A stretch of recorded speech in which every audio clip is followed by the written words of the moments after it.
ನಿಮಗೆ ನೇರವಾಗಿ ಕೊಡಬಾರಲ್ಲ. ನೀವು ಈ ಕಾರ್ಯಕ್ರಮ ಮುಗಿಸಿ ಹೋದ ತಕ್ಷಣ ಯಾರ ಮಾರ್ಕೆಟ್ ನಿಂತು ಯಾವ ಕಟ್ಟಿ ಕುಂದ್ರಲು ಯಾರ ನಿಂತು ಬಿಜೆಪಿ ಮಾತಾಡ್ತಾರೆ ಅವ್ರು ಕರೆದ ಸೀರೆ ಹೇಳೋದು ಬುದ್ಧಿ ಏನಂತ, ಬಾರಪ್ಪ ಅಣ್ಣ, ನನ್ನ ಕೊಟ್ಟಿಗೆ 2000 ರೂಪಾಯಿ ನಿನಗೆ ತ್ರಾಸ ಆಗುತ್ತೆ ಅಂತ ಕೇಳೋದು. ನನ್ನ ಕೊಟ್ಟಿಗೆ 2000 ರೂಪಾಯಿ ನಿನಗೆ ತ್ರಾಸ ಆಗುತ್ತೆ. ನಾನು ನನ್ನ ತವರ ಮನೆಗೆ ಫ್ರೀ ಆಗಿ ಬಸ್ಗೆ ಹೋದ್ರೆ ನಿನಗೆ ತ್ರಾಸ ಆಗುತ್ತೆ. ನಮ್ಮ ಮನೆಗೆ ಕರೆಂಟ್ ಫ್ರೀ ಕೊಟ್ರ ನಿನಗೆ ತ್ರಾಸ ಆಗುತ್ತೆ. ನಮ್ಮ ಮನೆಗೆ 10 ಕೆಜಿ ಅಕ್ಕಿ ಕೊಟ್ರ ನಿನಗೆ ಏನು ತೊಂದರೆ ಆಗುತ್ತೆ.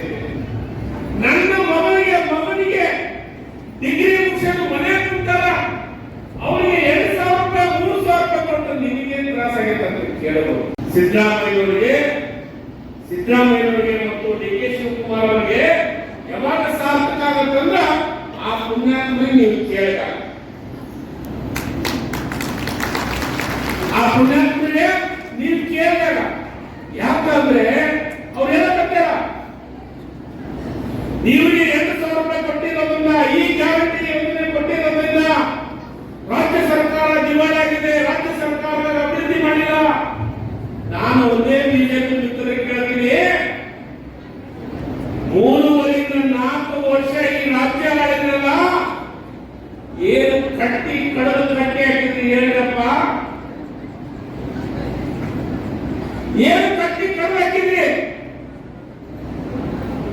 ಸಿದ್ದರಾಮಯ್ಯನವರು ಭರವಸೆ ಕೊಟ್ಟು ನಮಗೆಲ್ಲ ಸಿದ್ದರಾಮಯ್ಯನವರು ಡಿ ಕೆ ಶಿವಕುಮಾರ್ ಕರೆದು ನಮಗೆಲ್ಲ ಬೇಡಿಕೆ ಬಂದ ನಾವೆಲ್ಲ ಇಷ್ಟ ನಮ್ಮ ಬಸವರಾಜ ಹೇಳಿದ್ರು.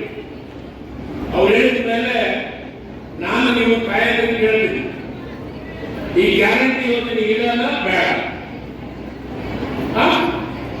ಇಡೋಣ? ನೀವು ಜೋರ್ ಇರ್ತೀವಿ. ಯಾರು ಹೇಳೋದ್ರಿ? ಕೈ ಎತ್ತಾದ್ರೆ ಬೇಡ,